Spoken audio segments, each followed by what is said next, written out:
Та Христийн дагалдагч нар маш олон түгээмэл хэллэгүүдийг хэрхэн янз бүрээр ашигладаг болохыг анзаарч байсан уу? Үүний нэг тодорхой жишээ бол шинэ гэрээ гэдэг үг юм. Бид энэ аяга бол шинэ гэрээ юм хэмээн Есүсийн хэлсэн үгийг эзний зоог барих бүрдээ давтан хэлдэг. Дэлхийд даяар шинэ гэрээ гэсэн үгс орсон нэртэй чуулганууд ч бий. Тэгвэл та ихэнх Христ итгэгчдээс шинэ гэрээ гэж юу вэ гэж асуувал хүн бүр л өөр хариулт өгөх нь гарцаагүй. Иймэрхүү ялгаатай ойлголтууд заримдаа тийм ч чухал биш. Харин энэхүү шинэ гэрээний ойлголт нь шинэ гэрээний бичээчдэд ихээхэн нөлөөсөн байдаг.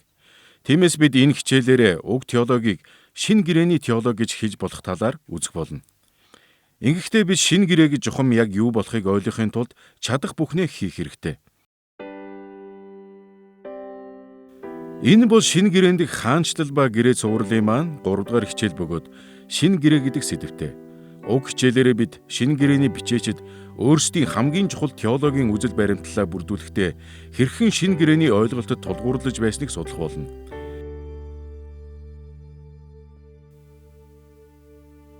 Бидний хичээл үндсэн 2 хэсэгтэй.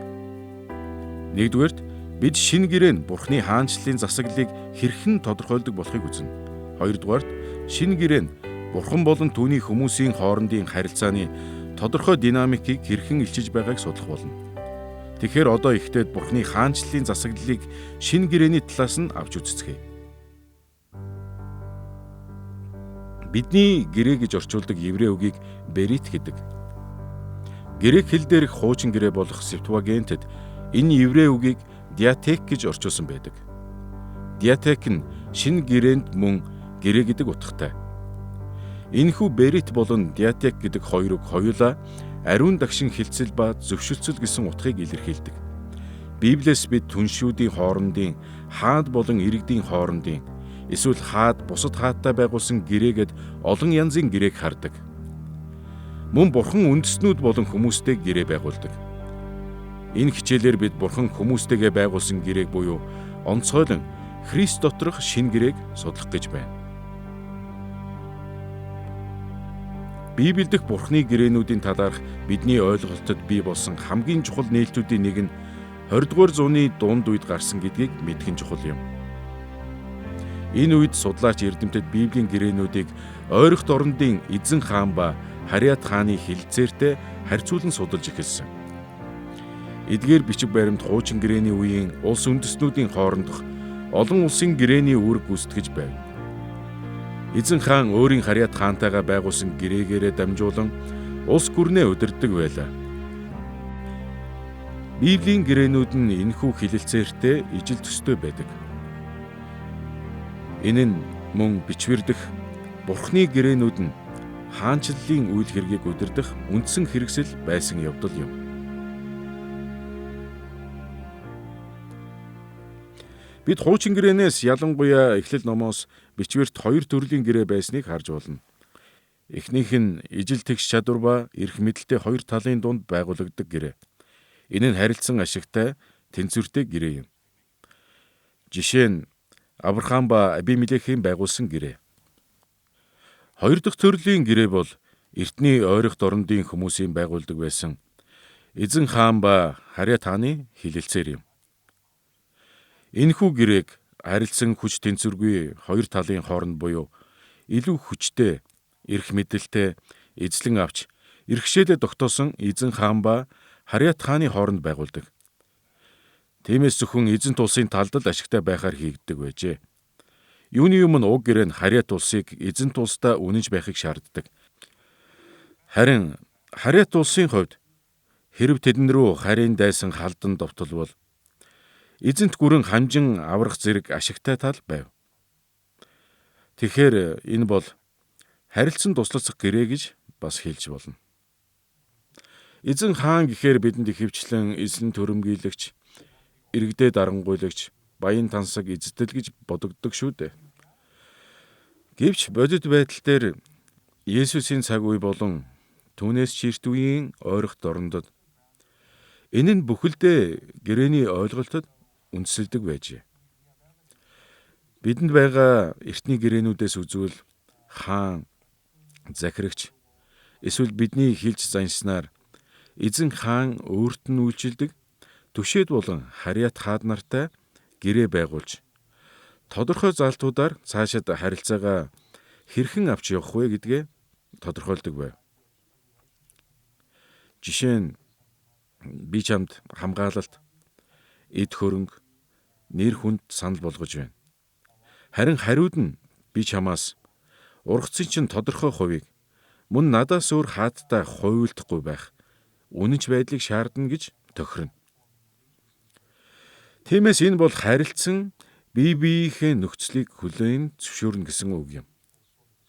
Хэрэг бид энэ талаас нь эзэн хаан болон гэрээний мөн чанарыг ойлгож эхэлвэл хуучин гэрээний олон хэсгүүд яг ийм төрлийн гэрээний шин чанарыг агуулсан байдгийг олж харах болно.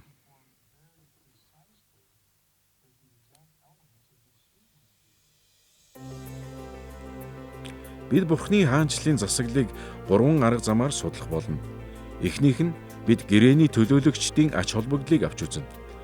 Дараа нь Бурхны гэрээнүүд нь хэрхэн Бурхны хаанчлалын тохиромжтой бодлогод төвлөрч ирснийг судлана.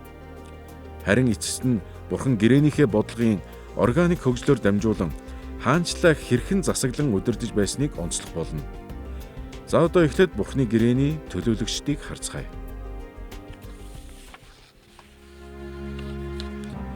Эртний эзэнт улсууд харьяат хаадтайгаа гэрээ байгуулах замаар улс гүрнээ захирдаг байсан тухай бид ярилцсан. Тэдгээр харьяат улсын хаад улс үндэстнээ төлөөлөн эзэн хааны захиргаанд дор хаанчлалаа удирддаг байсан. Үүний адилаар Бурхан гэрээний ард түмнээ төлөөлөх хүмүүсийг сонгон гэрээ байгуулах замаар хаанчлалаа удирддаг байсан.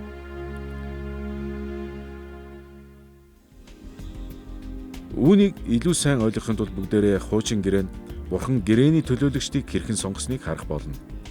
Дараа нь бид шинэ гэрээний тухай ийхүү үзнэ. Одоо хуучин гэрээнээс эхэлцгээе. Хуучин гэрээний цаг үед Бурхан гэрээнийхээ төлөөлөгчдийг сонгож байсныг бид төвөггүй олж хардаг. Эхлэл 1-3 болон Хосея 6-7 дээр Бурхан Адамтай хамгийн анхны Библийн гэрээг байгуулсан. Эхлэл 6-гийн 18 болон Эхлэл 9-ийн 9-17 дээр Бурхны Ноатай байгуулсан гэрээний тухай өгүүлсэн байдаг. Мөн Эхлэл 15-аас 17 дугаар бүлэгт Бурхан Авраамтай гэрээ байгуулсан. Гэтэл 19-12 дугаар бүлэгт Бурхан Мосег сонгон авч гэрээний төлөөлөгч болгосон тухай бий. Харин эцэст нь Дуулал 89 болон 132 дугаар бүлэгт Бурхан Давидтай байгуулсан гэрээний тухай гардаг. Бурхан эдгээр хүмүүстэй гэрээ байгуулахдаа хүн нэг бүртээ өөр өөрөөр хандсан. Гэсэн ч тэд бүгдээрээ Бурханы Тэнгэрлэг дээд шүүхийн өмнө ард түмнээ төлөөж байсан юм. Адам болон Ноатай байгуулсан гэрээг ертөнц дахны гэрээ гэж хэлж болно. Учир нь тэд хүн төрлөختнийг төлөөж Бурхантай гэрээ байгуулсан. Харин Авраам, Мосе болон Давид нартай байгуулсан гэрээг үндэстний гэрээ гэж нэрлэж болох юм. Эдгээр гэрээг байгуулахдаа тэд гэрээний ард түмэн болох Израиль үндэстэн болон Израиль үндэстэнд багтсан харь үндэстнүүдийг төлөөлсөн. Хуучин гэрээн дэх гэрээний төлөөлөгчдийн тухай юу ойлгосноо марталгүй санаж байгаарай. Одоо харин гэрээний төлөөлөгчөөр дамжуулан Бурхан шинэ гэрээг хэрхэн байгуулсан тухай үзье. Шинэ гэрээнд Христийг шинэ гэрээний төлөөлөгч гэж олон удаа тодорхойлсон байдаг. Бурхан түүнийг онцгой арга замаар өөрийн сүм чуулганы төлөөлөгч болгосон. Ингэхдээ Бурхан Юудэ ба харь үндэстэн бүрийг Христээр төлөөлүүлсэн юм. Энэ тухай Еврей 9:15 дээр өгүүлсэн байдаг. Энд тийм учраас тэрээр шинэ гэрээний зууч мөн. Энэ нь анхны гэрээн дор үйлцсэн зөрчлийг золихын төлөө өгч дуудагдсан хүмүүст мөнх өвгийн амлалтыг хүлээн авахын тулд болоо.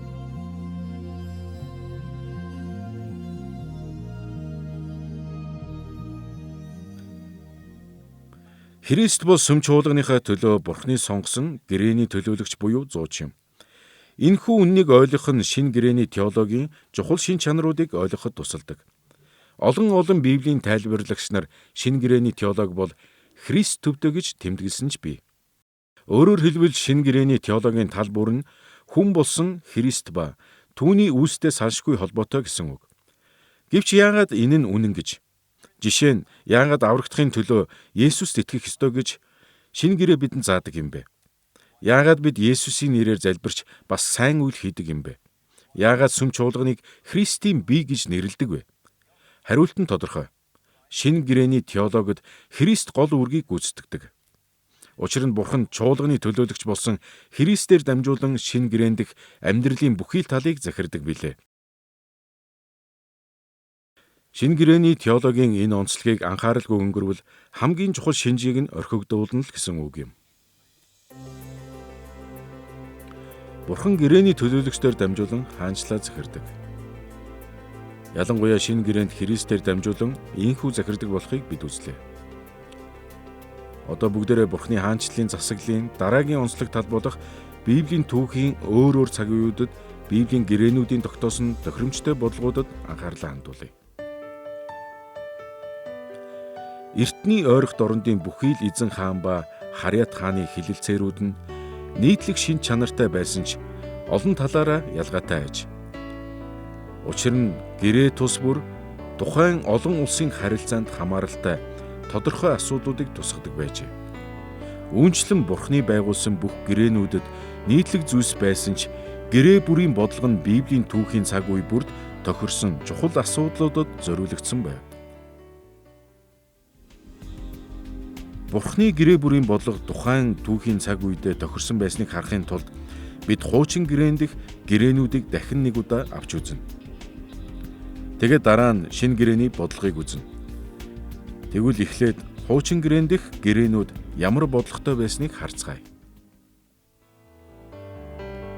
Хуучин гэрээн дэх гэрээнүүдийг өнгөц уншихад л Бурханы хаанчлалын тодорхой үе шатуудтай холбоотой бодлогуудыг олж харах болно. Бурханы Адантай байгуулсан гэрээг суур гэрээ гэж нэрлэх нь зүйтэй. Уг гэрээнд Бурханы хаанчлалын зорилгыг болон гим нүгэл орж ирэхээс өмнө ба дараа нь буй хаанчлал дахь хүн төрлөختний үүрэг оролцоог онцлон заасан байдаг. Үерийн дараа Бурхан Ноатай байгуулсан гэрээг бид тогтвортой байдлын гэрээ гэж нэрлэж болох юм. Энэ гэрээгээр хүн төрлөختөн хэдий гимтээч аюулгүй орчинд Бурханы хаанчлалын зорилгын төлөө үйлчлэх боломжтой байхын тулд байгалийн доктортой байдалд анхаарсан байдаг. Авраамийн гэрээг харин бид Израилийн сонголтын гэрээ гэж хэлж болох юм. Энэ гэрээнд Бурханы сонгогдсон ард түмэн болсон Израилийн эрх ба үүргийн тухай тусгасан байдаг. Мөсетэй байгуулсан гэрээг ихэвчлэн хуулийн гэрээ гэж нэрлэдэг. Учир нь уг гэрээ нь Бурхан Израилийн овг аймагуудыг нэгэн үндэстэн болгон нэгтгэхэд анхаарсан байдаг. Үүгээр дамжуулан Бурхан Израилийн ард түмнийг амлагдсан газар нутаг руу удирдсан юм. Харин хожим байгуулагдсан Давидын гэрээг хаан засгийн гэрээ гэж үзэж болно. Энэхүү гэрээгээр Израилийг жинхэнэ хаан тус болгон байгуулж, Давидын удам нь хаанчлалын үйлчлэлд Израилийг хэрхэн удирдах ёстойг онцолсон. Бид хуучин гэрээн дэх гэрээнүүдийн бодлого тухайн цаг үе бүрдээ тохирсон байсан гэдгийг ойлгож чадвал шинэ гэрээч мөн шинэ гэрээний цаг үедээ тохирсон хаанчлалын бодлогыг тогтоосныг харахтаа гайхах зүйлгүй юм. Шинэ гэрээ нь Библийн түүхийн сүүлийн цаг үед буюу Адам, Ноа, Авраам, Мөсе болон Давидтай хийсэн Бурханы гэрээний дараа байгуулсан. Тийм ч учраас шинэ гэрээг биелэлтийн гэрээ гэж тайлбарлаж болно. Иймээс энэ нь өнгөрсөн үеийн бүтлгүүтлийг эргүүлж Христ доторх Бурханы хаанчлалын зорилгоодыг гүйцээж бүрэн биелүүлэх зорилго бүхий бодлогыг тогтоож өгсөн. Бичвэрч шинэ гэрээний тухай хамгийн анх Ирмая 31:31 дээр дурдсан байдаг. Энд эзэн тунхаглаж байна. Харах тун Израилийн гэр ба Юдагийн гэртээ би шинэ гэрээ байгуулах өдрүүд ирж байна гэжээ. Энэ ишлэлийн илүү өргөн хам сэдвийг харуул өдрүүд ирж байна гэдэг үг нь Израилийн цөллөгийн дараах үеийг хэлж байгаа юм. Өмнөх хичээлээр үздсэнчлэн Христ итгэлийн авралын мэдээ буюу сайн мэдээ нь Израилийн цөллөг дуусны дараа Бурханы хаанчлалын эцсийн үе ирж дэлхий дахинд ялалтаа тунхаглах болно гэсэн мэдээ юм. Тиймээс шинэ гэрээний тухай анхлан дурдахтаа л Бурханы хаанчлалын ялгуулсан биелэлтээр дүүрэн байгааг харж болно. Иймээс Ирмая 31:33-аас 33 дээр Бурхан шинэ гэрээний бодлогоо илчилсэн. Энэхүү бодлого нь Христ доторх хаанчлалын эцсийн цаг үед тохирсон байдаг. Бурханы хэлсэн үгийг сонсцгоё. Энд гэвч тэр өдрүүдийн дараа Израилийн гэртээ миний байгуулах гэрээ энэ юм. Би хуулиа тэдний дотор хийж, би тэдгээрийг зүрхэн дээр нь бичнэ. Би тэдний бурхан, тэд миний ард түмэн болно. Хүн бүр хөрштөө, ах トゥ дэ эзнийг мэд гэж заахгүй. Учир нь өчүүхнээсээ агуун хүртэл тэд бүгд намайг мэдэх болно. Учир нь би тэдний хилэнцгийг үүчилж, нүглийг нь дахин эс санана гэжээ. Дээрх багц ишлэлд Бурхан тэдний өөрийн ард түмний хилэнцгийг уучилж, нүглийг нь дахин эс санана гэснээрээ шинэ гэрээ нь Бурханы хаанчлалыг эцсийн шатанд хүргэнэ гэснийг анзаараарай. Энэхүү эцсийн бөгөөд Бурханы хүмүүсийн төлөх мөнхийн ёроолийн цаг үед тэр хуулиа өөрийн тэдний дотор хийж, би тэдгээрийг зүрхэн дээр нь бичнэ гэжээ. Үнэн дээр Бурхан шинэ гэрээний хүн нэг бүрд энэ нь бэлэн хэмээн амласан. Бурхан үүний тухай өчүүхнээсээ агуун хүртэл тэд намайг мэдэх болно гэж хэлсэн юм. Дэд хууль 10:16 болон Ермая 4:4 дээр Бурхан Израиль үндэстэнд өөрийнх нь гэрээтэй нэгдсэн гадаад илэрхийллээс хальж зүрхээ хозлуулахыг дахин сануулсан байдаг. Өөрөөр хэлбэл тэд Бурханы хуулийг зүрх сэтгэлдээ сэлэн түүнийг гүн гүнзгий хайрлах ёстой байв.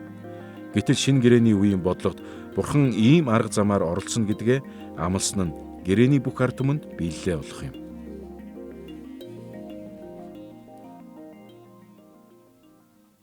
Есүс үхлээс амьлан тэнгэрүүд одсны дараа Бурханы хаанчлалын хэлбэр маяг нь өөрчлөгдөөгүй. Учир нь Бурхан өөрийн оршихуйгаас ард түмнээ захирсан хэвээр үлдсэн. Харин харагдах байдлын хувьд бүхэлдээ өөрчлөгдсөн юм.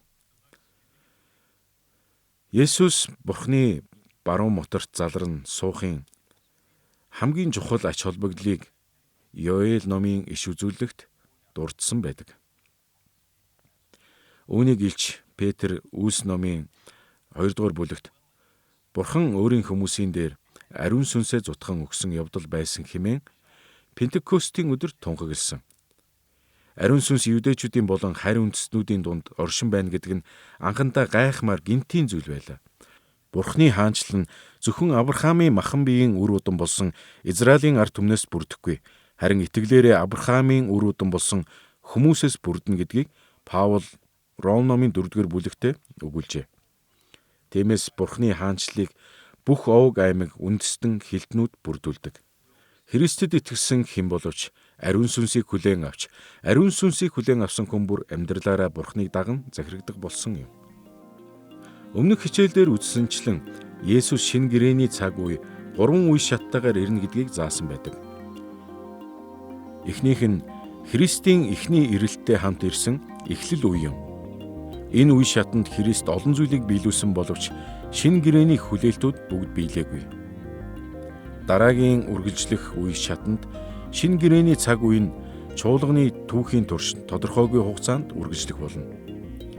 Энэ үе шатанд Есүс илүү олон зүйлийг биелүүлэх боловч шинэ гэрээнд заасан бүх зүйл бас хараахан биелээгүй.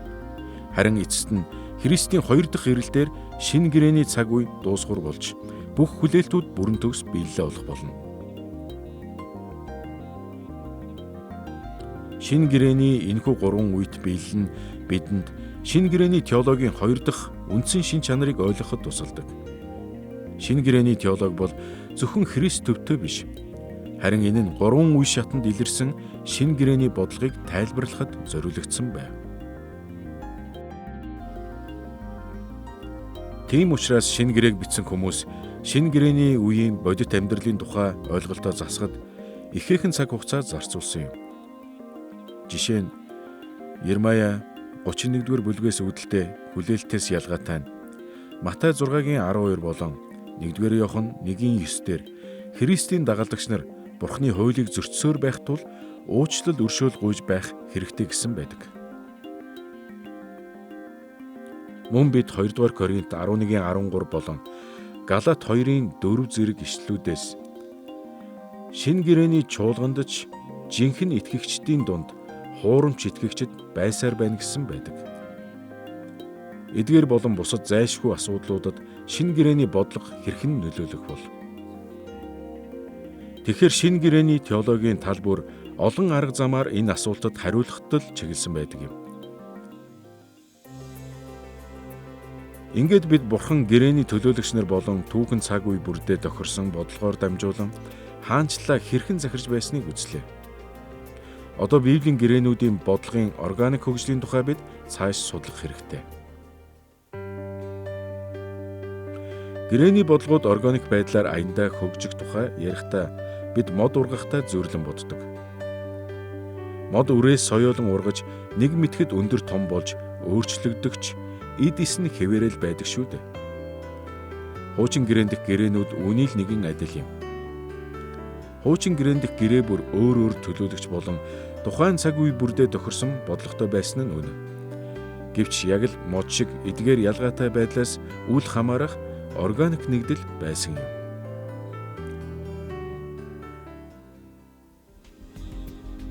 Одоо бүгдээрээ эхлээд хуучин гэрээнд дэх Бурхны гэрээний органик хөгжлийн тухай авч үзье. Харин дараа нь хуучин гэрээнээс шинэ гэрээ хүртэлх органик хөгжлийг авч үзнэ.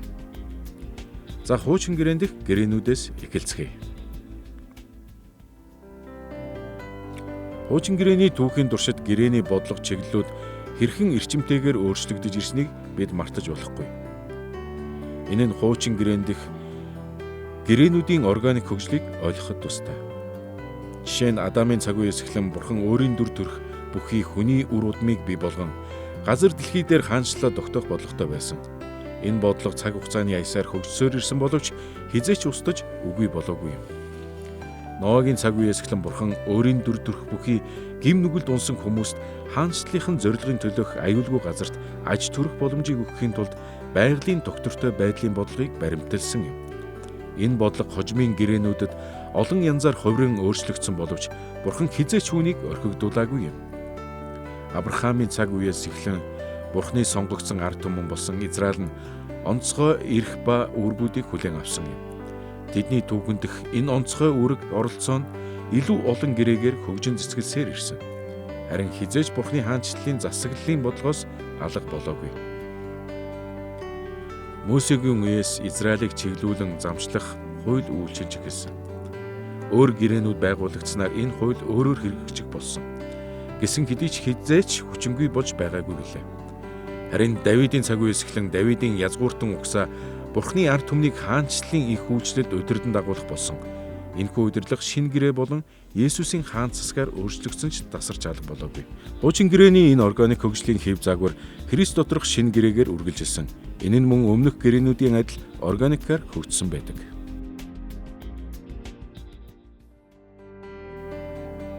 Ирмая 31:31 дээр Бурхны юу гэж хэлснийг хамтдаа харцгаая.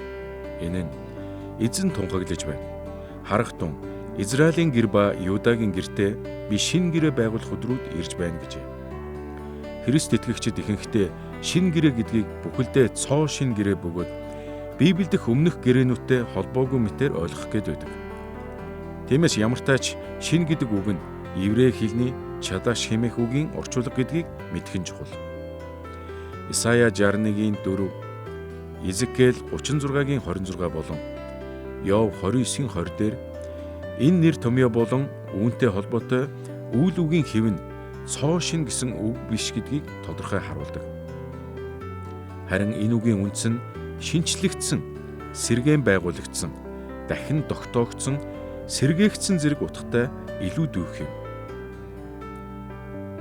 Бурхан шинэ гэрээг Израилийн ард түмэнтэй бас Юдагийн угтаа байгуулна гэж хэлсэн нь ийхүү үзэгт нотлохоо болж өгдөг.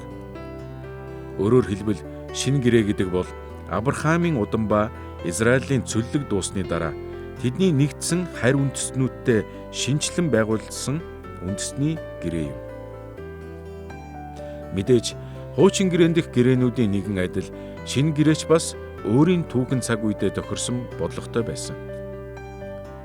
Тэдгээр шинэ бодлогоодыг Христ болон түүний элч иш үзүүлэгчдээр дамжуулан бидэнд таниулсан. Гэхдээ хуучин гэрээний бүх гэрээний нэгэн адил Бурхны өмнөх гэрээнүүдэд тогтоосон бодлогоодыг шинэ гэрээ мөн л шинчилж дахин тогтоож сэргээн байгуулсан байдаг.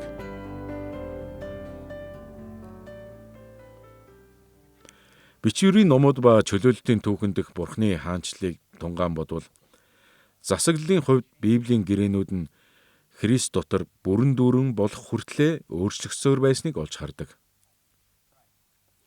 Жишээ нь ялангуяа хуучин гэрээнд Бурхан Израиль үндэстнээр дамжуулан авралын төлөвлөгөөгөө хэрэгжүүлэхээр нэг үндэстэнтэй л тулж ажиллаж байлаа.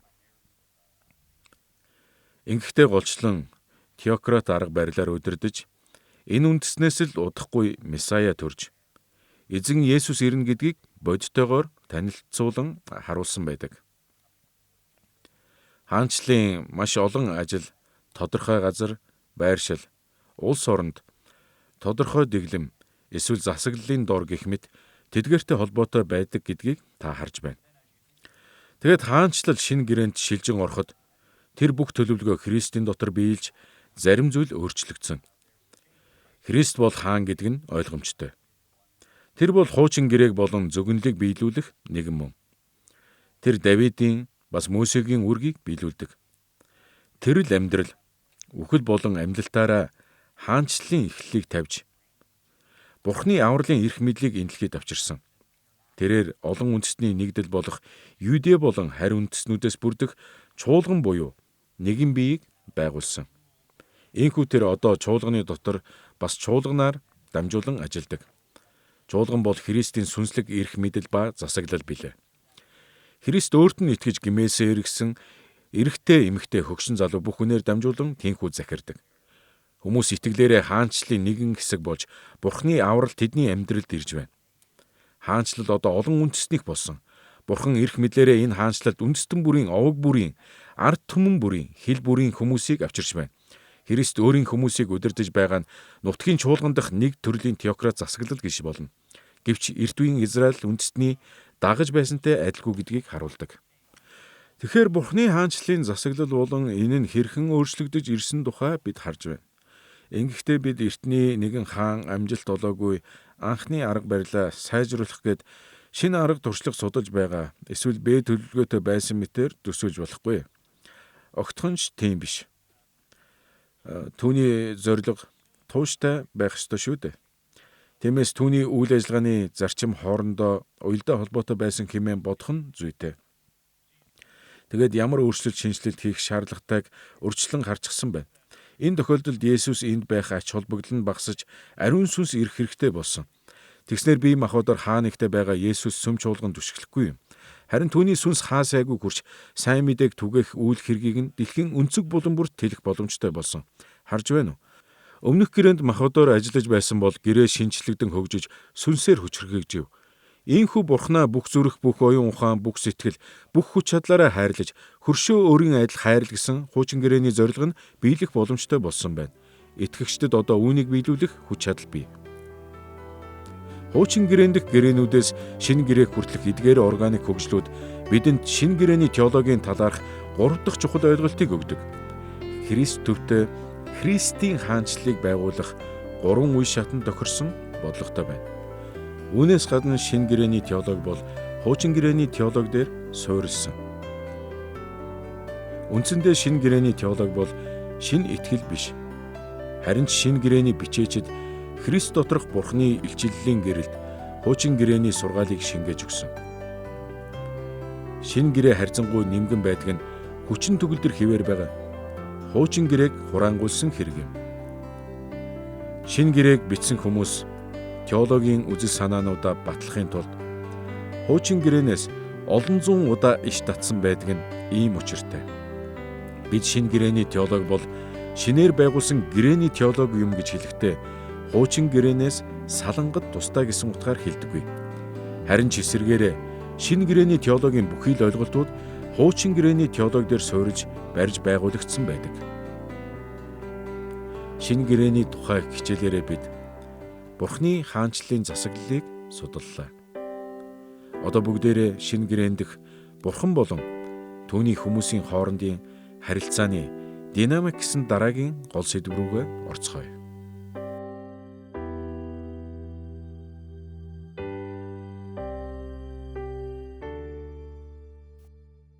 Шинэ гэрээний бичээчид Бурхан болон түүний гэрээнд нэгдсэн хүмүүсийн хоорондын харилцааны тухай тоолж баршгүй олон аргаар дүрслэн тайлбарлсан байдаг. Тэд Бурхны хайр нэгүсэл болон уур хилэнгийн аль алийг дурдсан буй.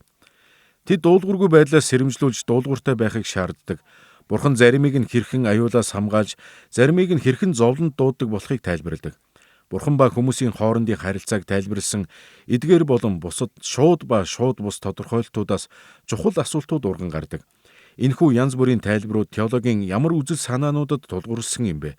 Шинэ гэрээний бичээчид эдгээр тайлбараа хэрхэн баталсан бэ? Тэд Бурхан болон хүний харилцааны динамикийг хэрхэн тодорхойлсон бэ? Дахиад нэг удаа бүгдээрээ эртний ойрхт орондын эзэн хаан ба Хариат хааны хэлэлцээрийг ярих хэрэгтэй болно. Ерөнхийдөө эртний тэдгээр гэрээ хэлэлцээрүүдэд эзэн хаан ба Хариат хааны хоорондын харилцааны 3 онцлог шинжид ихээхэн анхаарсан байдаг. Эхнийх нь эзэн хаан нь өөрийн Хариат хаанда хайр ивэлээ үзүүлснээ үргэлж дурддаг. Хоёрт эзэн хаан нь Хариат хаанаас үнэнч байдлаа батлах, харуулах тодорхой үйлдэлүүдийг шаардсан байдаг. Гуравт Хариат хаан дуулууртай эсвэл дуулуургүй байдлынхаа хариуд ямар шагнал эсвэл шийтгэл хүртхийг тодорхой зааж өгдөг. Тэгэхээр эзэн хаан өөрийн зөв гэж бодсон нөхцөл заалтуудыг гэрээнд тусгах бүрэн эрхтэй байсан нь эндээс харагдаж байна. Ерөнхийдөө ийм төрлийн хэлэлцээрүүдийн зарчим нь хайр ивэл үнэнч байдал болон үр дагавар дээр суурилж байсан гэж хэлж болно.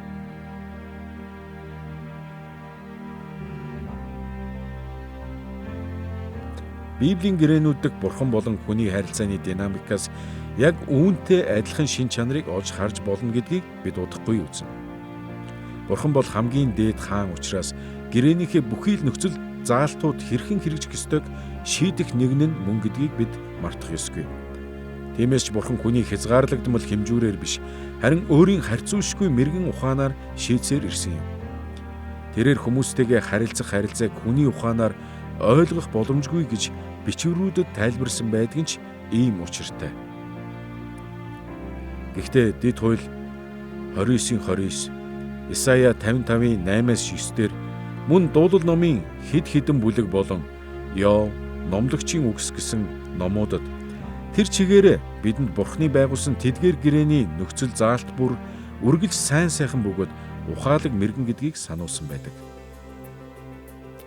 Бид Бурхан болон хүмүүсийн харилцааны динамикийг судлахдаа эхлээд Бурхны өөрийн хүмүүст үзүүлж байсан хайр ивэлийн тухай ярих хэрэгтэй. Дараа нь Библийн гэрээнүүдэд Бурхны гэрээнд хамаатай хүмүүсийн үнэнч байдлын шалгуурыг юу гэж тусгасан байдгийг үзнэ. Харин сүүлд нь дуулууртай байдлын шагнал болон дуулуургүй байдлын шийтгэлийн тухай ярилцах болно. Ингээд Тэнгэрлэг хайр ивэлийн тухай эхлээд авч үзье. Бид хуучин гэрээн дэх гэрээнүүд болон шинэ гэрээний аль алинд нь Тэнгэрлэг хайр ивэлийн тухай юу өгүүлдэг болохыг үзнэ. Тэгэхээр хуучин гэрээний гэрээнүүдэд Тэнгэрлэг хайр ивэлийн тухай юу гэснийг эхлээд харцгаая. Хуучин гэрээ бидэнд Бурхны хайр ивэл болоод инэрэнгүй сэтгэлэл энэхүү гэрээний харилцааг эхлүүлж үргэлжлэх боломжийг өгсөн гэдгийг маш тодорхой харуулдаг. Хамгийн эхлээд Бурхан суурь гэрээн дэх өөрийн гэрээний төлөөлөгч болох Адамд хайр ивэлээ үзүүлсэн. Адамыг гэм нүгэлд унахаас өмнө Бурхан түүнд Еден цэцэрлэгийг бүтээн өгч өөрийн дүр төрх болгон тэнд амьдруулснараа инэрэнгүй сэтгэлээ харуулсан байдаг. Мөн тэрээр бидний анхны өвөг болох Адам Ева хоёрыг гэм нүгэлд унсны дараач тэдний дээр хавралын хайр нүгслээ зутгсан юм. Мөн Адам Бурхны шүүхийн өмнө бүх хүн төрлөختнийг төлөөсөн. Тиймээс Бурхны Адамд үзүүлсэн инрэл хайр түүний төлөөж байсан бүх хүнд дамжин урссан.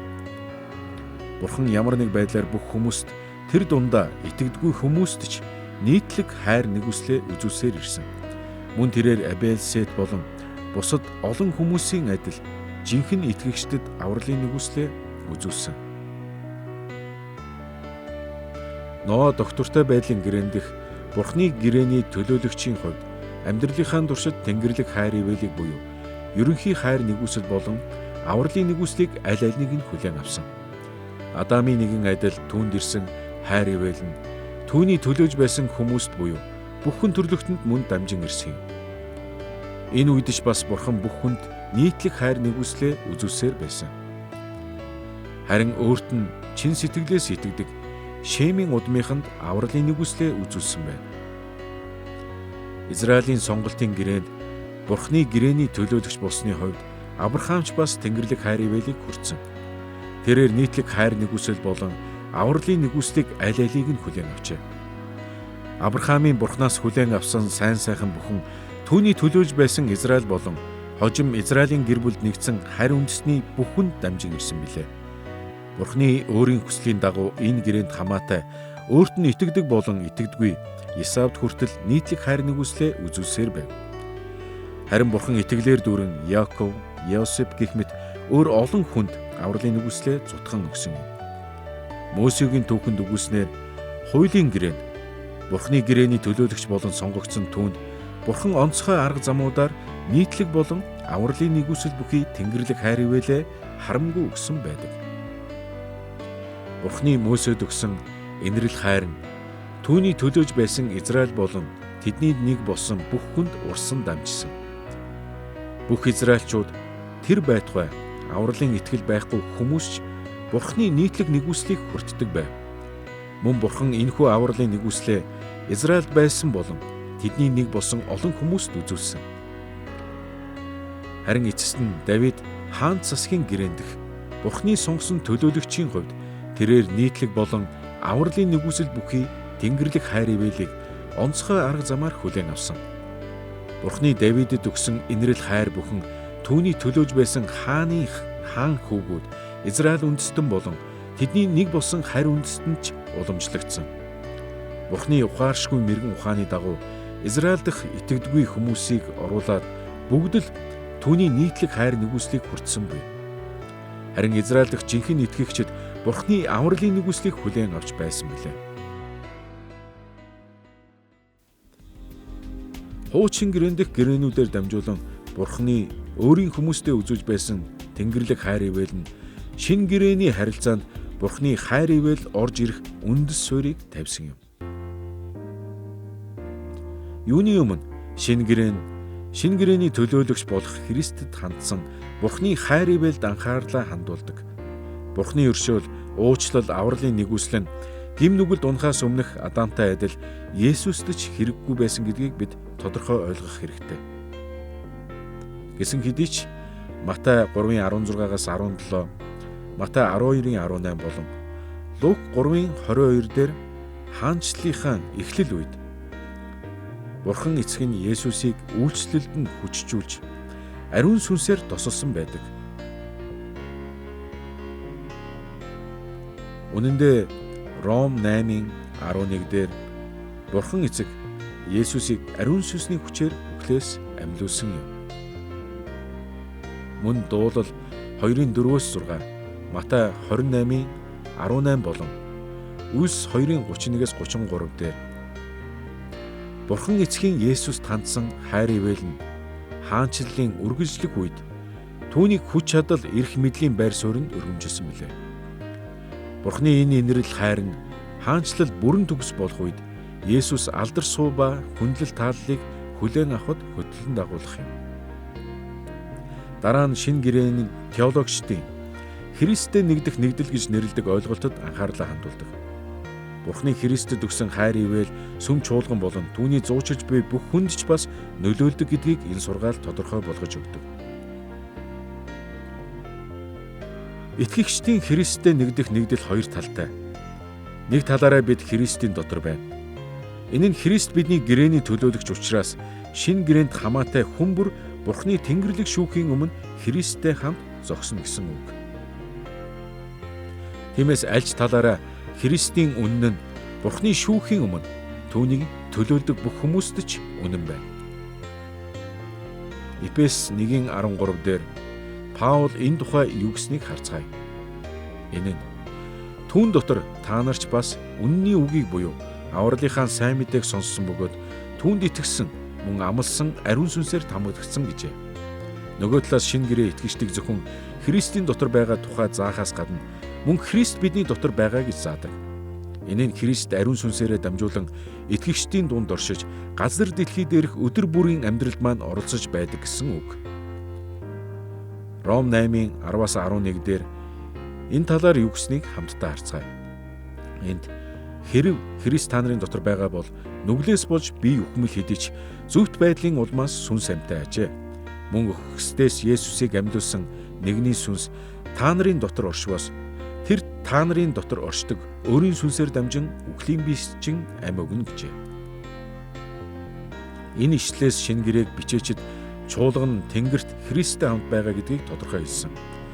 Мөн шинэ гэрээний үеийн хараахан бүрэн төгс болоогүй байгаагч хүлээн зөвшөөрсөн байдаг. Үүний үр дүнд Христийг эргэн ирэх үеийн болон өнөөдрийн шинэ гэрээний үеийн амьдрал нь ялгаатай байх юм. Жишээ нь одоо ч Бурхны шинэ гэрээний хүмүүс гим нүгэл үлддэг. Үүнээс гадна авралт хүргэх итгэлгүй хуурамч итгэгчд ч жинхэнэ итгэгчдийн хамт сүм чуулганд байсаар байна.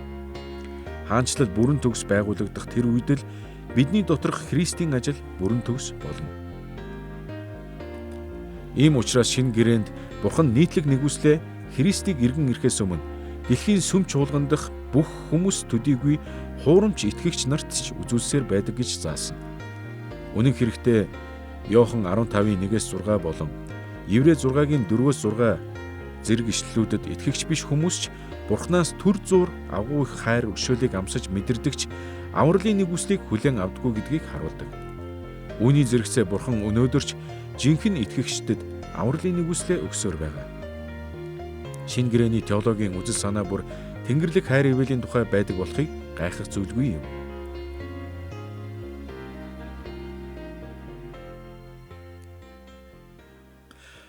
Хуучин болон шинэ гэрээнд хоёуланд нь их эзэн өөрийгөө муу сайн, шудраг бус, итгэдэггүй бүх хүн төрлөختөнд инэрэнгүй ханддаг гэдгээ тунхагласан байдаг.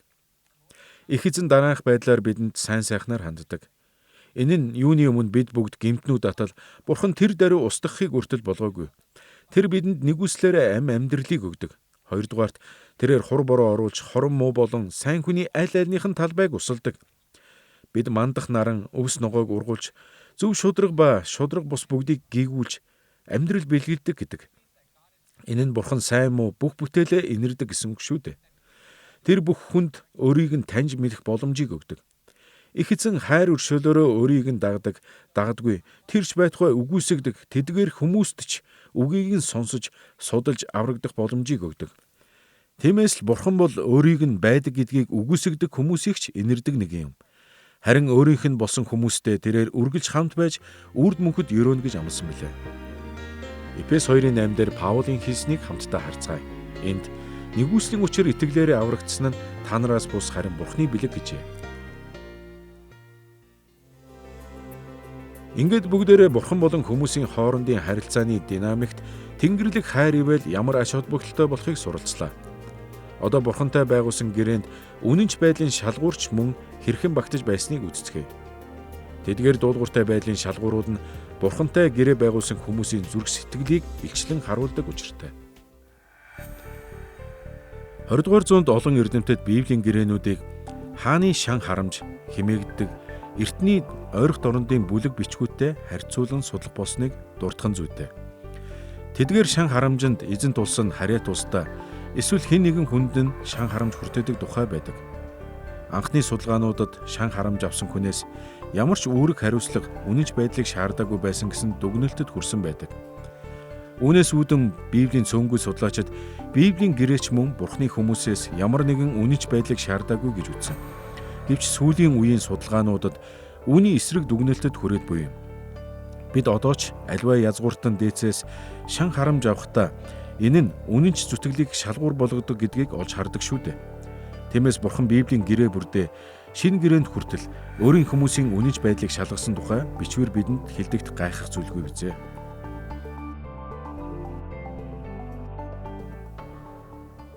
Бурхан шинэ гэрээний энэ үед бидний үнэнч байдлыг шалгах нь амьдралын нэг хэсэг хэмээн хэлэхдээ зарим нэг буруу ойлголтоос зайлсхийх ёстой. Юуны өмнө Библийн ямар ч хэсэгт гим нүгэлт хүн өөрийн хүчээр аврагдсан тохиолдол байхгүй. Бурханаас мөнхийн амь авах боломжтой төгс хэмжээнд бид өөрсдийн хичээл зүтгэлээр хизээж хүрэх боломжгүй. Хоёрдугаарт үнэн дээр биднийг хүчрхжүүлдэг. Бурхны нэгүслэр л бид аливаа сайн зүйлийг хийх боломжтой болдог юм. Бид Бурхны өршөөлгүйгээр бас ариун сүнсний хүч чадалгүйгээр ямар ч сайн зүйл хийж чадахгүй. Эцэст нь Бурхан өөрийн хүмүүсийг дуулууртай байхыг үргэлж хүсдэг гэдгийг бид ойлгох хэрэгтэй. Хуучин ба шинэ гэрээний аль алинд нь Бурхан тушаалыг нь хэрхэн дагаж байгаагаар л хүмүүсийн зүрх сэтгэлийг, үнэнч байдлыг шалгаж баталгаажуулдаг байсан юм. Бурхан ба хүн хоорондын харилцаа шинэ гэрээнээс эхлэегүй гэдгийг Христ доторх хүн бүр мэдээсэй гэж би хүсдэг. Энэ нь үнэндээ урт хугацааны туршид би тэдний Бурхан, тэд миний ард түмэн болно гэсэн үг биелэлээ олсон хэрэг байсан юм. Энэ бол анхнаасаа Эден цэцэрлэгээс Эхлэл 12 дугаар бүлгээс гэрээний ард түмэн гэж бий болсон цагаас л эхэлсэн юм шүү дээ. Дотоод чин зүрхний мөргөл хүндлэл нь дуулууртай байдлын эхлэл мөн. Харин энэхүү мөргөл хүндлэл нь дуулууртай байдлын үр дүн биш. Бурхан биднийг хайрласан учраас, тэр биднийг дуудсан учраас, тэр биднийг хэлбэржүүлсэн учраас бид дуулууртай байдаг. Тэр бидэнтэй хөндөй талаарч, элсэн цөлөөрч, ололт ялалтаарч хамт алхдаг учраас бид дуулууртай байдаг. Тиймээс дуулууртай байдал бол харилцааны үр дүн болохоос биш, ямар нэгэн дүрм журмаас бий болдог зүйл биш. Илүү ойлгомжтой болгохын тулд хуучин гэрээнд дуулууртай байдлын шалгуур ямар байсныг товчхон үзье. Дараа нь бид шинэ гэрээн дэх дуулууртай байдлын шалгуурын тухай ярилцах болно. Ингээд хуучин гэрээнээс эхэлцгээе. Бурхан анх гэрээний төлөөлөгч болох Адамыг Эден цэцэрлэгт өгсөн удирдамж заавраараа шалгаж байсныг Библийг уншиж байсан хүн бүр мэддэг. Мөн Бурхан Адамаар дамжин гэрээнд нэгдсэн хүн бүрийг буюу бүх хүн төрлөختнийг үнэнч байдал дуудсан. Нооч бас гэрээний төлөөлөгч байсан учраас их үерийн өмнөч тэр, дараа нь ч тэр Бурханы зааврыг дагах шалгуураар орсон. Бурхан Ноогоор дамжин гэрээнд нэгдсэн хүмүүсийнхээ буюу бүхий л хүн төрлөختний зүрх сэтгэлийг үргэлжлүүлэн шалгасаар байсан тухай бичвэр бидэнд харуулдаг. Бурхан гэрээний төлөөлөгч болсон Авраамийн эцэг хүнийх нь үнэнч байдлыг олон янзаар шалгасан байдаг. Үүнийг бид Авраамийн амьдралын түүхүүдээс харж болдог. Нэг л жишээ дурдахад Эхлэл 22-ийн 1-19 дээр Бурхан Авраамд хүү Исаака дахил болгон өргөхийг тушаасан тухай тодорхой өгүүлдэг. Тэгээд Эхлэл 22-ийн 12 дээр эзний Тэнгэр ирж Авраамд хандан ийхүү хэлсэн. Энд учир нь чи хүүгээ, цорын ганц хүүгээ надаас харамлаагүй тул чамайг Бурханаас имээдгийг чинь одоо би мэдлээ гэв гэжээ. Энэ ишлээс бид Бурхан яагаад Авраамд тэгж тушаасныг харж болно. Бурхан түүний зүрх сэтгэлийг үнэн байдлыг баталгаажуулахын тулд шалгасан хэрэг байлаа. Үүнтэй төстэй арга замаар Бурхан Авраамын төлөөж байсан гэрээний хүмүүсийн үнэнч байдлыг ч бас шалгаж байсан байдаг. Израилийн ард түмэн болон Израилийн нэгэн хэсэг болсон Израиль бус хүмүүс бүгдээрээ Бурхан Мосег гэрээний төлөөлөгч болгон сонгож амьдралынхын туршид тушаал завраараа шалгаж байсан. Мөн Бурхан зүрх сэтгэлийг нь шалгахын тулд гэрээний ард түмэн болсон Израильчуудад хууль өгсөн гэдгээ тодорхой хэлсэн юм. Дээд хууль 8:2 дээр Мосе ард түмэндээ хандаг хэлсэн үгийг хамтдаа харцгаая. Энд эзэн Бурхан чинь чамайг энэ 40 жилийн турш цөлд үдирдсэн бүхий л зам мөрийг дурсан сан. Энэ нь чиний зүрхэнд юу байсныг тухайлбал тушаалыг нь дагах эсхийг чинь мэдхийн тулд мөн чамайг номтгож шалгаж сорихын тулд байсан юм гэжээ. Давидын түүхч мөн үүнтэй ижил байдаг. Бурхан Израилийн хаан засгийн гэрээний төлөөлөгч болсон Давидын зүрх сэтгэлийгч мөн шалгаж байсан. Мөн хуучин гэрээний үлдсэн бүхий л хэсгүүдэд Бурхан гэрээний ард түмэн, Давидын удам болон Израилийн үе үеийн ард түмнийг шалгасаар байсан тухай олонтой дүрслэн бичсэн нь бий. Ингээд бид хуучин гэрээнд Бурхан үнэнч байдлыг хэрхэн шалгадаг байсан тухай үзлээ. Одоо шинэ гэрээнд Бурхан өөрийн хүмүүсийг хэрхэн шалгаж байсныг судалцгаая. Бурханы нэгүсэл Библийн түүхэнд урьд өмнө хизээч байгаагүйгээр шинэ гэрээний үед бэлхам дүүрнээр буусан гэдгийг бид бүгд мэднэ. Гэхдээ тэр тусмаа шинэ гэрээнд би Бурханы тушаал, зааврууд тоож баршгүй олон болсон байдаг нь тун тодорхой.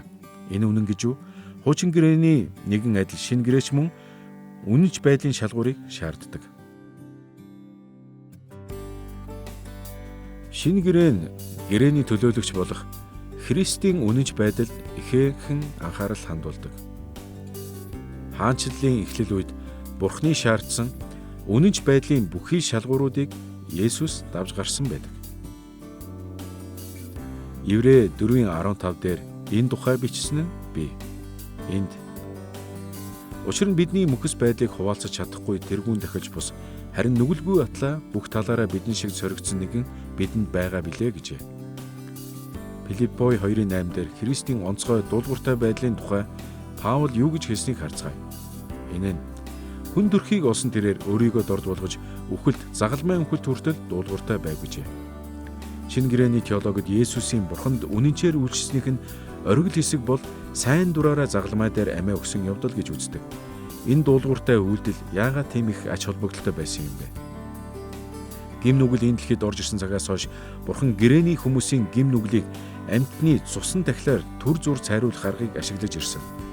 Гэвч Еврей 11-14 дээр хэлсэнчлэн эдгээр дахилууд нь бурханы ялгуулсан хаанчлалын мөнх уучлалыг баталгаажуулж чадаагүй юм.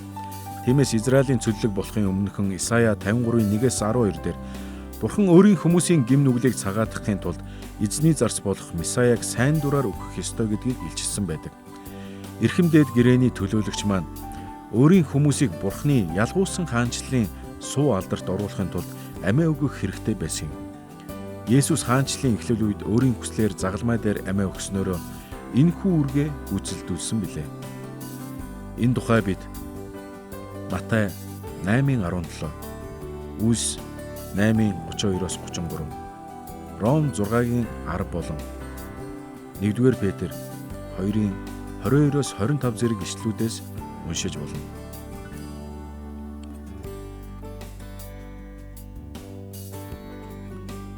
Үнэнч байдлын энэ шалгуурыг давж чадсанараа Есүс өөрт нь итгэх хүн бүрийн гим нүглийг бүрэн цагаатгаж үрд мөнхийн уучлалыг өгсөн юм. Есүсийн загалмай дээрх үхлээс гадна Еврей 8:1-2 зэрэг ишлэлүүдэд Давидын удан болох Христ хаанчлалынхаа үргэлжлэх үеийн туршидаж Тэнгэрт дуулууртайгаар үйлчлсээр байгааг онцлсон байдаг. Мөн 1-р Коринт 15:24 дээр хаанчлал бүрэн биелэлээ олох тэр үед Христ сүр жавхлантайгаар иргэн ирж даруй үйлчлэлийнхээ дагуу хаанчлалаа Бурхан эцэгтэй хүлээлгэн өгөх тухай заасан байдаг. Тэгэхээр шинэ гэрээний теологид Христ шинэ гэрээний төлөөлөгчийн хувьд төгс үнэнч байдлын үлгэр жишээ болсныг онцолдог.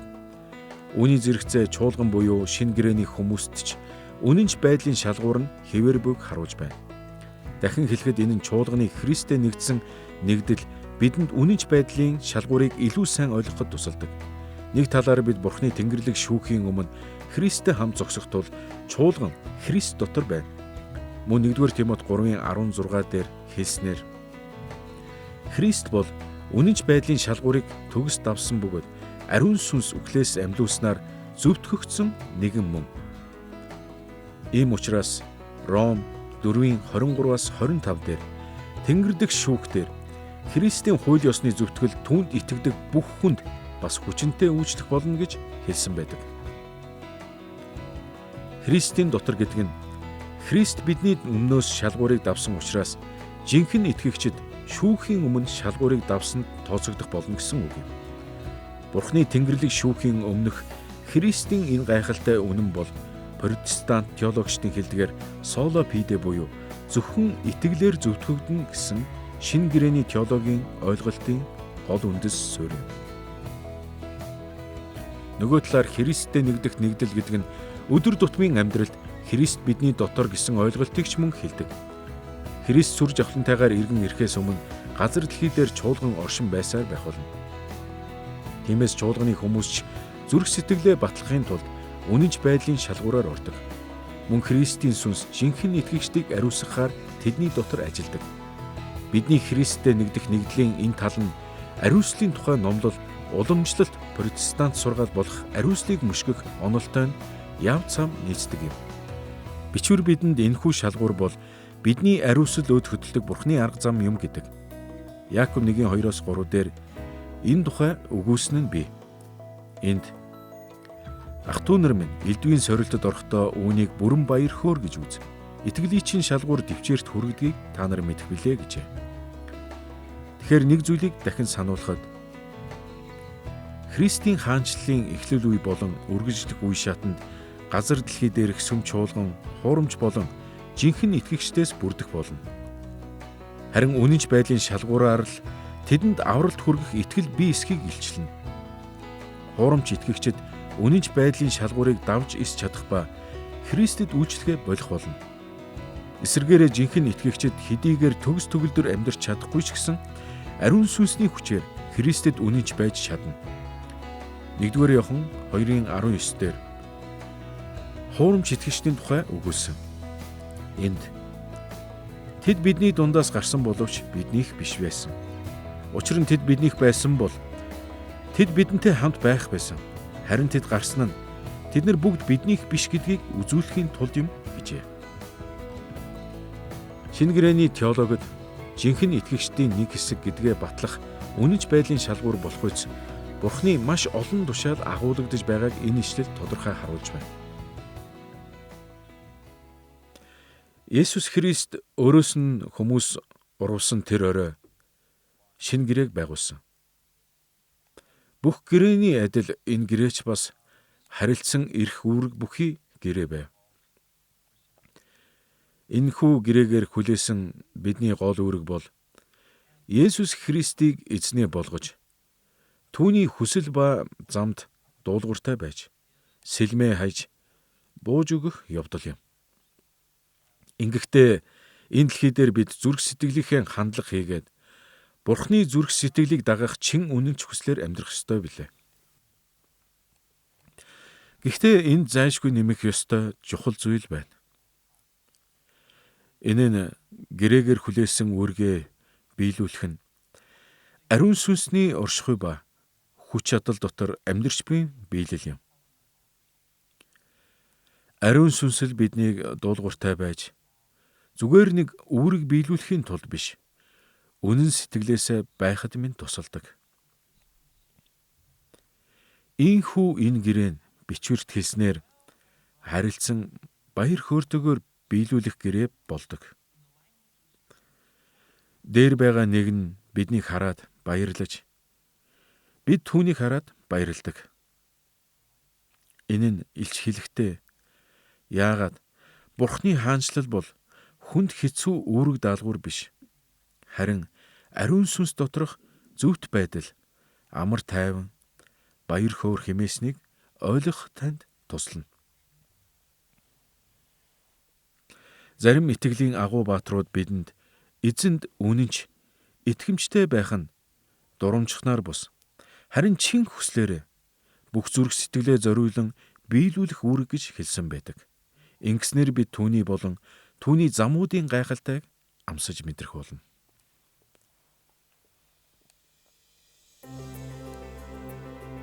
Ингээд бид Бурхны Тэнгэрлэг хайр ивэл болон үнэнч байдлын шалгуур зэрэг шинэ гэрээний харилцааны динамикийн талаар үзлээ. Одоо бүгдээрээ 3 дахь гол сэдэв болох дуулууртай байдлын ерөөл ба дуулуургүй байдлын хараалын тухай судалцгаая.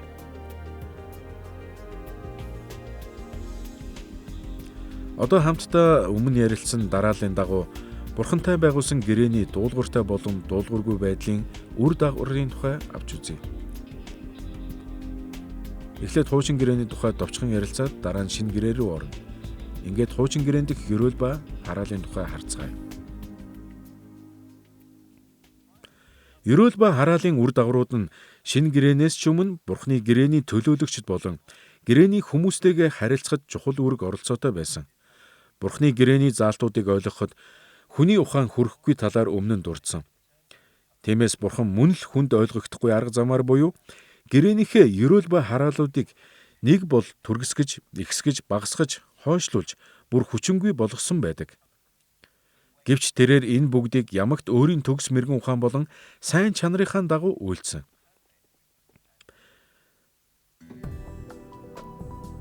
Суур гэрээний үед Бурхан гэрээний төлөөлөгч болох Адамыг дуулуургүй байдлын улмаас зовлон болон үхлээр хараасан. Гэхдээ Бурхан Адамыг юрөөсөн байдгийг бид мэднэ. Эхлэл 3:15 дээр Бурхан хүн төрлөختөн могоон үр удмыг ялна гэж амласан. Энэ үхлийн хараал ба ялалтын найдварын аль аль нь Адамын төлөөлж байсан гэрээний ард түмэн болох хүн төрлөختөнд дамжин ирэх нь зүйтэй гэж Бурхан үзсэн. Байгалийн доктортой байдлын гэрээн дэх гэрээний төлөөлөгч болох Ноа итгэмжтэй үйлчлэхийн төлөө өрөөгдсөн байдаг. Гэвч үерийн дараах гэр бүлдэн тохиолдсон асуудлууд нь тэрээр мөн хараалтай тулгарч байсныг харуулдаг. Түүний хүлээн авсан энэ ёроол ба хараалууд Ноагийн төлөөж байсан хүн төрлөختөнд ч бас үе дамжин ирсэн юм. Израилийн сонголтын гэрээнд Авраам Бурхны гэрээний төлөөлөгч болсон хүний хувьд ёроол болон хараалын үр дагавраас тойрч гараагүй билээ. Эдгээр үр дагаврууд нь мөн л гэрээний ард түмэн буюу Израилийн ард түмэн болон тэдний нэг болсон хүмүүст үе дамжин өвлөгдсөн. Үүнтэй мөн адил арга замаар хуулийн гэрээнд Мөсе гэрээний төлөөлөгч байсан учраас Бурхны ёроол ба хараалыг хүртсэн. Үүний дээр Мөсегийн хуйлуудаас олон төрлийн ёроол ба хараалууд Израилийн болон тэдний нэг болсон харь үндэстнүүдийн дээр буусан байдаг.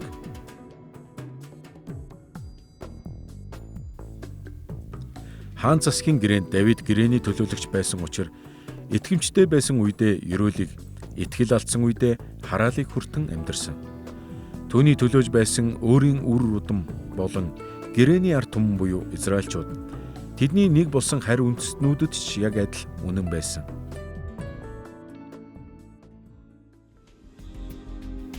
Бид хуучин гэрээний ёроол ба хараалын үр дагавруудын тухай товчхон авч үзлээ. Эдгээр нь Христ доторх шинэ гэрээтэй холбоотой дуулууртай болон дуулуургүй байдлын үр дагаврын талаарх шинэ гэрээний бичээчдийн суурь ойлголт болж өгдөг.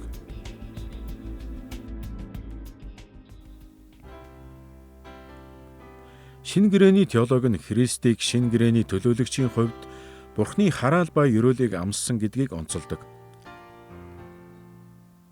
Галаат 3:13 дээр Паулын хэлснээр Есүс загалмай дээр нас барахдаа өөрт нь итгэдэг бүх хүний гим нүглийн төлөө Бурхны хараалыг үүрсэн юм.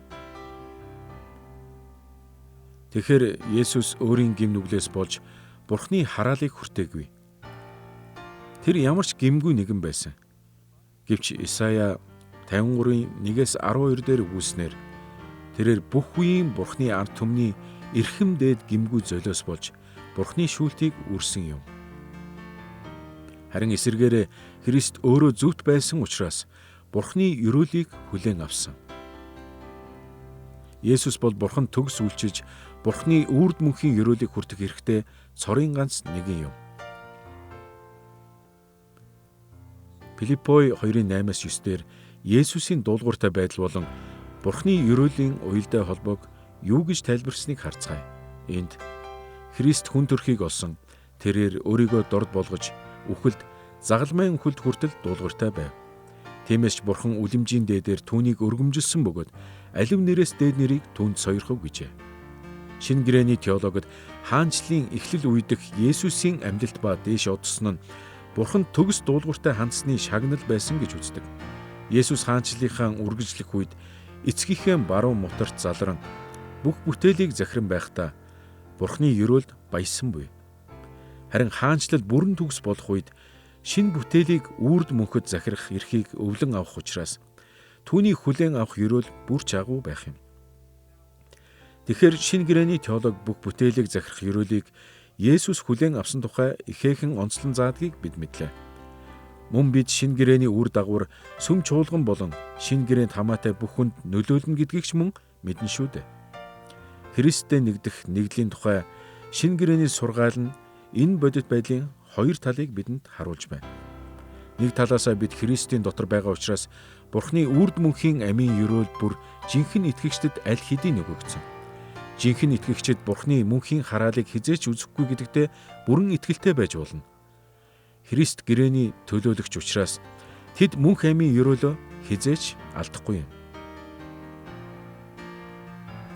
Эфес 1:3 дээр Паул алдартай докслог буюу магтууга бичиж байхдаа энэ үнний тухай бодож байсан нь лавтай. Энд бидний эзэн Есүс Христийн эцэг бурхан магтагдах болтугай. Тэрээр Христ дотор Тэнгэрлэг оршихуйдах алив сүнслэг ёроолоор биднийг ёроожээ гэжээ. Бид Тэнгэрт Христийг босон тул жинхэнэ итгэгчид алив сүнслэг ёроолыг аль хэдийн хүлээн авсан гэсэн үг. Христ бидний өмнөөс бүх мөнхийн хараалыг үүрснийхээ адил мөнхийн ёроолийн шагналыг ч бас Бурхан эцгээсээ хүлээн авсан юм. Нөгөө талаас Христтэй нэгдсэн бидний нэгдэл гэдэг нь Христ бидний дотор байгаа гэсэн утгатай. Тиймээс тэрээр жинхэнэ итгэгчдийн дотор ажиллаж байгаа тул итгэгчид өдөр тутмын амьдралдаа дуулууртай болон дуулуургүй байдлын үр дагаврыг амсдаг. Тэгэхээр Христ яруу алдар дотроо эргэн ирэх хүртэл чуулганд хуурамч болон жинхэнэ итгэгчид холилдон байх болно гэдгийг бид мартах ёсгүй. Шинэ гэрээний теологид хуурамч болон жинхэнэ итгэгчид амьд байхдаа болон нас барсныхаа дараа тэдгээр ерөөл ба хараалыг хэрхэн хүлээн авах талаар тодорхой заасан байдаг. Лук 12-ийн 45-аас 46 болон Ром 2-ийн 4-өөс 5 зэрэг ишлэлд хуурамч итгэгчид Бурхны эсрэг тэрсэлсээр байх тусам энэ амьдралдаа авсан ерөөл нь эцсийн шүүлтийн үед тэдний эсрэг мөнхийн хараалыг улам бүр ихсгэн гэсэн байдаг. Мөн тэдний энэ амьдралдаа амсах зовлон зүдүүр нь тэдний хувьд Христ иргэн ирэх үед хүлээн авах мөнхийн хараалын эхлэл төдий юм гэжээ. Харин эсвэргээрээ жинхэнэ итгэгчид энэ амьдралдаа ерөөл ба хараалын аль альнийг нь хүлээн авах боловч тэдний энэ амьдралдаа амсах ерөөлүүд нь хаанчлал бүрэн төгс болох үед авах ерөөлийн ердөө эхлэл юм. Еврэ 12-ийн 1-ээс 11-р зэрэг ишлэлүүдэд жинхэнэ итгэгчдийн төр зүрийн зовлон зүдүүр ба хараалууд нь Бурхны хайрын сахилгажуулалт гэсэн байдаг. Эдгээр зовлон зүдүүр биднийг ариусгаж Христийг иргэн ирэх үед авах ерөөлийг агуу болгоно. Илчлэл 21-ийн 6-аас 8 дээр энэ талаар Бурхан хэлсэн байдаг. Энэ нь тэр надад боллоо. Альфа ба Омега, эхлэл ба төгсгөл нь би байгаа юм. Цангасан нэгэнд би амийн усны булгаас үнгүй өгöd. Ялагч нь үүнийг өвлөх бөгөөд би түүний бурхан болж тэр миний хүү болно. Харин хулчхар итгэлгүй жигшүүрт, алуурчид, захваарагчид, мэрэгчид, шүтээнд мөргөгчд болон бүх худалчуудад ногдох хувь нь 2 дахь үхэл буюу гал хөхрээр шатаж буй нуур юм гэв гэжээ. Тэр өдөр шинэ гэрээний чуулган дахь хуурамч итгэгчид мөнхийн шийтгэл хүртэх болно. Харин жинхэнэ итгэгчид сүр жавхлан шинэ бүтээлийн доторх мөнхийн үеийг хүлээн авах юм.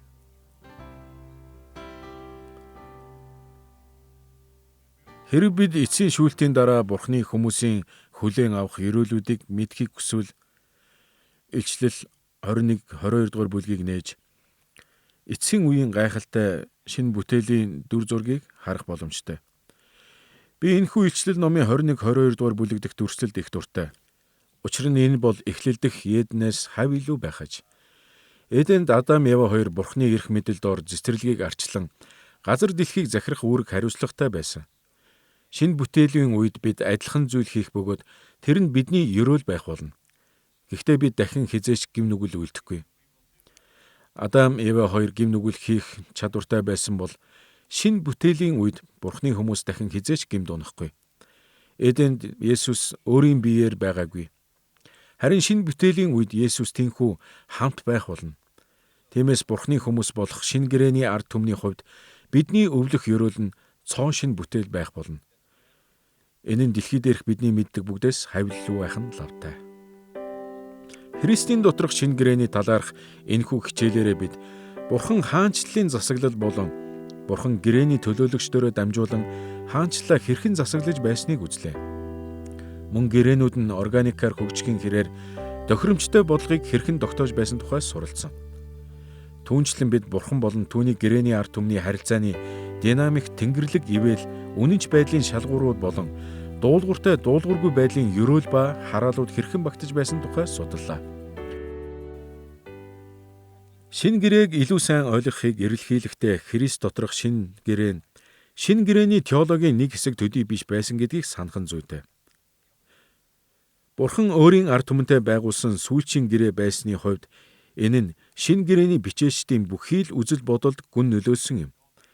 Бурхан энэ шинэ гэрээгээр дамжуулан Христийн доторх ард түмэнтэйгээ хилэлцээр хийсэн юм. Энэ шинэ гэрээний тухай илүү гүнзгий ойлгох тусам шинэ гэрээний теологийн хамгийн чухал шинжүүдийг олж харах боломжтой болно.